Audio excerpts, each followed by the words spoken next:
Welcome back to my next YouTube video. This is a video of a property that I've purchased, renovated, and now refinanced. The property is actually staged now, fully staged, ready for Airbnb. So it's going to be a quick walkthrough. I'm going to talk to you about some of the problems that I've had, some problems that you lot can probably think of when you are getting into development if you haven't already, some issues that we come across, and yeah, how can you add value to a property without spending, loads and loads of cash. So one way that we added value in this property was we made the back garden lovely.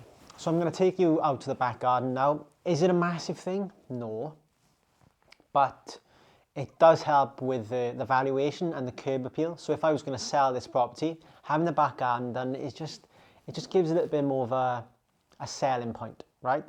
Now, there's some other stuff that I usually like to do when I'm renovating. If I can, I'd like to add a downstairs toilet.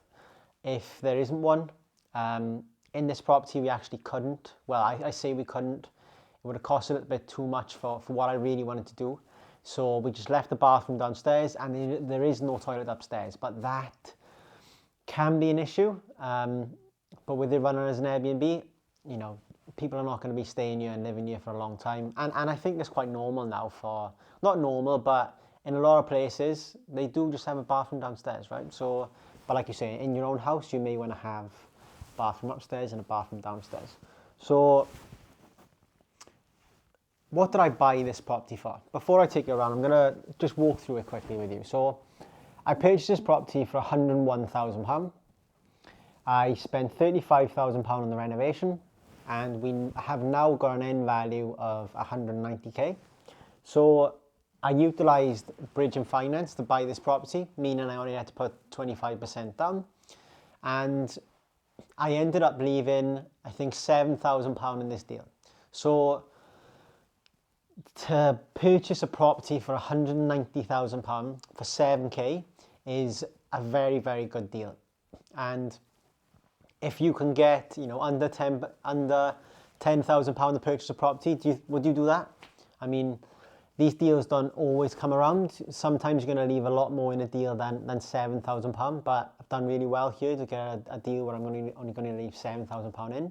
So yeah, I'm just going to walk you through it quickly and tell you about any problems that we've had. So in this living room here, we've obviously added new windows. We made a media wall here, which is great. I probably could have got a bigger TV, but yeah, we move. We've got a light, we've got some stuff here.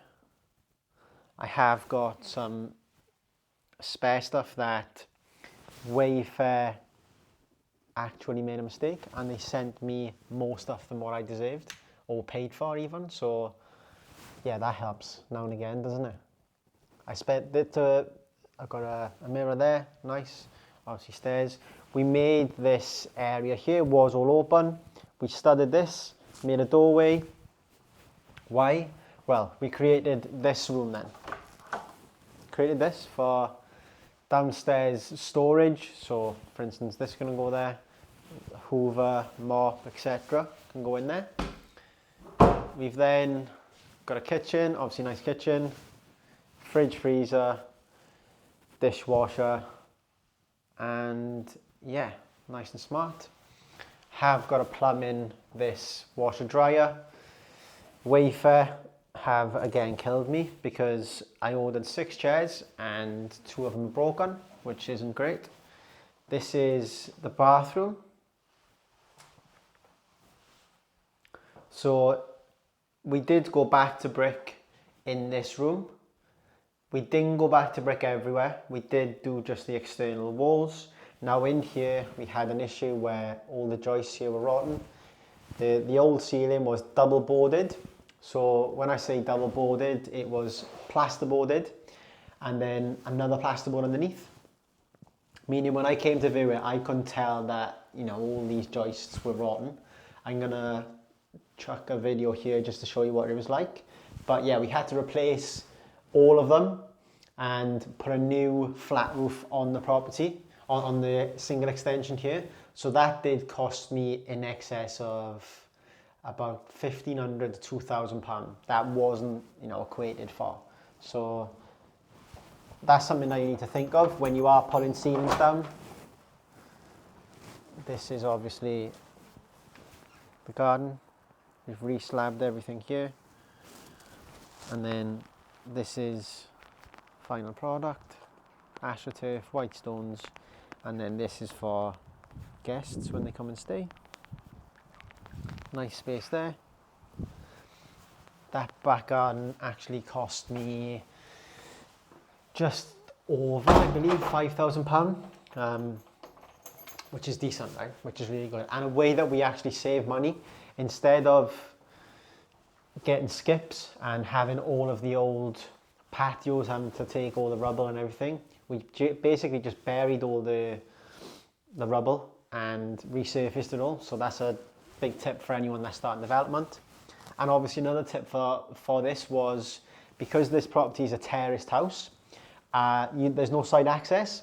So when you have a property that is terraced, make sure that if you do have to do work to the garden, do the garden first, because you don't want to do the garden last when you've got everything painted, you've got your new kitchen in, you've got new walls. You don't need it. Try and do the garden first, so that everything is, you don't have to traipse anything back through the property, right? So we have got a new door in here. We've got to box this in, obviously the old electric wire. We've got new meter and everything up there. I probably should have, the first aim was to sell this property, in which I would have made around £35,000 to £40,000. Hence why the carpets are brown or light beige, whatever tickles your fancy. This is the back bedroom now, so nice and basic. Zip link beds for whoever's coming to stay here. If they need to separate the beds, they can separate them.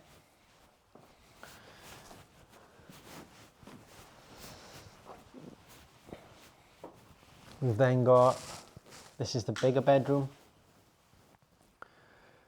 So again, nice space. We were potentially looking at putting an ensuite in here at the start, but we would have had to hit the chimney breast out and drop the ceilings downstairs. Now it just wasn't really something that I needed to do really, so we left it. This is what we're working with. And then into the last bedroom here,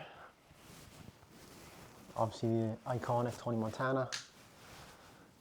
Single beds in here, so again nice and basic. We have got the photographer coming in tomorrow. He is going to be taking professional photos so that I can then get this property live, ready for guests. So just trying to think of any other problems that we came across with these. Obviously in this property I've changed all the windows, new kitchen, new bathroom. What else have we done? We've rewired, replumbed, new boiler, plastered all the walls, new door frames, new doors. Yeah, that's about everything. So this is basically how you use the buy, refurbish, refinance model. You will buy a property, add value, push the value up, and then refinance the property and keep the property and run it as a single let, or run it as a HMO, or run it as a serviced accommodation unit. So I'm just trying to think, is there anything else we need to talk about? No. So guys, if you enjoyed this video, make sure to like and subscribe, because there's going to be a lot more property content coming now. And if I can provide any value to you, great. If not, great. I shall see you on the next one.